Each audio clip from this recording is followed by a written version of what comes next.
here with Rick Mercer in studio there in Toronto at the Orange Lounge. Hello, Rick. Hello, Brent. It is so great to be here. Thanks for doing this. We're all very jazzed. You have a lot of fans here in the corn and gas world. People are quite tickled that you've agreed to step in and do this. Well, that's good. But of course I agreed. I mean, does anyone ever say no? I think most Canadian people in show business are just waiting for the call. I think it's in a lot of people's contracts. You have to at some point show up and do corn or gas. There should be a reserved spot for me. I'm the maze master. Yeah? Well, I'm the parking prince, so you can cool your jets a minute. Tell the folks who are watching this, Rick, a little bit about the character that you're portraying in this particular episode. I was so flattered. I thought, it's a cameo, and I thought, I guess it'll be someone somewhat like me, but and maybe it is, but I'm a bit of a lecherous blowhard who laughs at his own jokes. Yeah, we nailed it. Absolutely nailed it. You just nailed me. I just got the photo of the way I look. What do you think? Well, you got the poor shoulder posture. You nailed that. My entire life I've been trying to, my mother is in my ear like, stand up straight, but you got that. And the flood pants. I don't know, do the kids say the term flood pants anymore? If they don't, they will now. Timothy Chalamet, they would wear pants like that, right? Yeah, they're proud of their socks now. Yeah. And this is all Justin Trudeau's influence on the world. I'm Maze Master Myron, but everyone calls me Triple M.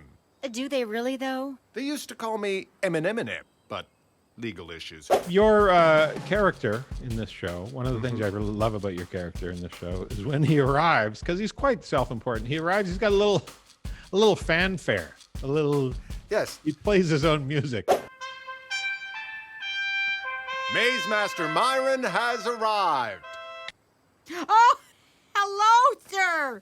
Sire, your sireness. In real life, if you decided to adopt this, what would be, like, would you use the theme to the Rick Mercer Report, or would you have what kind of song would you use as your Rick Mercer fanfare? I always walk on stage to the opening of Raise a Little Hell by Trooper.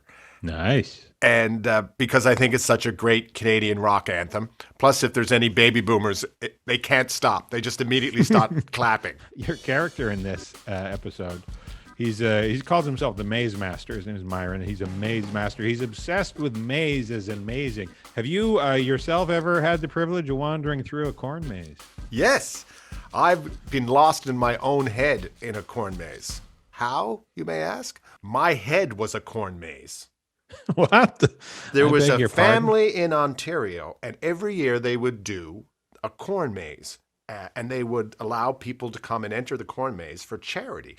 And the parents always chose great figures to come see, like all sorts of, various figures from Canadian history.